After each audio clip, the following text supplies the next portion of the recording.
ng barangay hall, 2 bata ang ikinulong. Wala namang nakasampang kaso at ito ay dahil daw sa utos ng hepe ng mga taraon. Isang reklamo ang nakarating sa Investigador Action Center. 2 batang lalaki raw ang binugbog at nakakulong sa barangay Altana sa lungsod ng Las Piñas. Ginawa sa'yo? Sa seldang ito raw nakakulong ang mga bata. Bihira silang makita ng kanilang pamilya.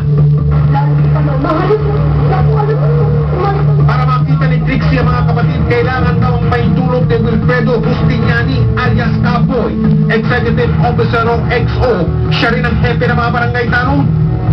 Gumawa kaming tanga, sinistaan pag nagatid kami ng pagkain at saka gamot. Sagot sa amin, ganun-ganun daw, wala naman daw sakit. Mga umaarte lang daw.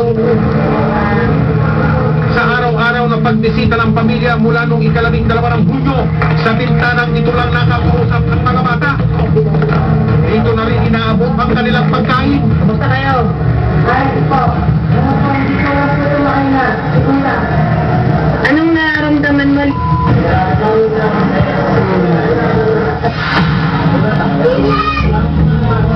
Maging ang ama ng mga bata, bihirang makita ang mga anak. Tanod din siya sa barangay. Masakit para sa kanya na katrabaho niya ang umaabuso sa mga anak niya. Wala pa akong magawa. Lagi nilang pinanakot sa akin na kapag daw ako nakailan, tatanggal nila ako sa trabaho. Dahil sa sobra daw ng kusintidor ko sa anak ko. Si XO at ang tanod na si Ricky Ortiz ang nambugbog at nagkulong daw sa kanyang mga anak. Pinugulto yung sinatadya ka, pinapalo ng batuta, pinauul ka sa sandaan. Sa harap ng komismo yan, naawa ko sa mga bata sa sobrang ginagawa ng pagtorture sa bata.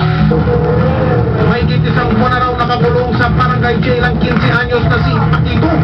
Pinagpintangan daw kasi siyang nagnakaw ng manok. Ang ginawa ko ng EDSO namin, gumawa ng batas na para sa kinalalaman yung batas na kalokohan. Tinulong ko nila anak ko samantalang at dinahuhuli yung nagnakaw mismo. Pero wala naman daw isinampang kaso laban kay Pakito. Ang kuya naman niyang si Lester, 17 taong gulang, 9 na araw nang nakakulong dahil pinasag daw niya ang bintana ng barangay. Sinamahan namin ang pamilya ng mga bata sa National Bureau of Investigation o NBI.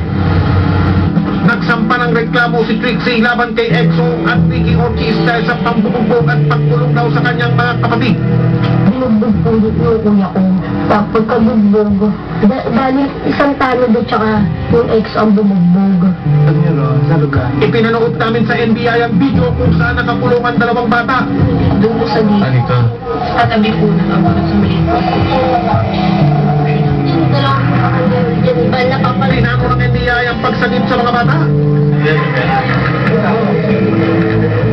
Ayun, isang bagay na Dahil minor de edad ang 2, nakipag-ugnayan din kami sa Department of Social Welfare and Development o DSWD sa Las Piñas. Pero pagdating namin sa barangay hall ng Altana, nakigulat namin na wala na sa kulungan ng mga bata. Isang meeting sa barangay ang aming natatnan at pinabukaluan ito ng mga nakausap namin DSWD.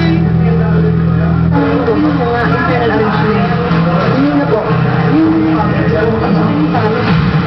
Susunod.